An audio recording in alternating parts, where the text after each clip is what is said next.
In today's video, I'm going to teach you how to use Asana Sales Team. We'll walk through setting up a clean sales pipeline, managing prospects and deals, adding helpful customization and automation, and finally tracking progress with reports, all inside Asana.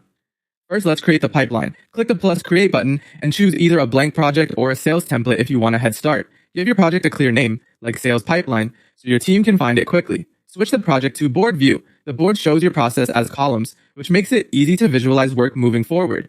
Create sections that match your sales stages, such as new prospect, contact made, meeting arranged, and offer sent. Keep stage names short and define what it means to move a deal from one column to the next so everyone is consistent. Now manage your prospects and deals. Add each new prospect as a task in the first column. In the task description, include helpful context, the company, the contact role, and any key notes about needs or timing. Assign the task to the person who owns the relationship and add a due date that represents the next meaningful action, like a call or proposal deadline. As progress is made, simply drag the task card to the next stage. This keeps your pipeline current and gives the team instant visibility. Use comments to capture updates and attach relevant documents so everything lives in one place. Next, customize and automate your workflow.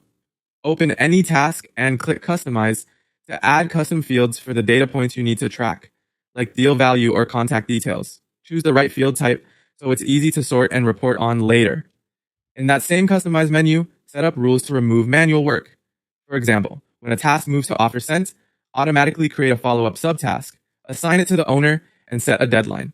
If your organization uses Salesforce, you can connect it so activity there triggers Asana updates. Coordinate with your admin for permissions and mapping. Finally, track progress and report results. Go to the Dashboard tab to build charts and summaries that show metrics like total deal value, deals won, or performance by lead source. Share dashboards with stakeholders so they can self-serve insights. You can also use goals in Asana to align team targets with the work in your pipeline, giving a live view of progress. Review your dashboards regularly, make sure tasks have owners and dates, and keep fields up to date so your reports stay accurate. That's it. Your sales team is now set up to run smoothly in Asana.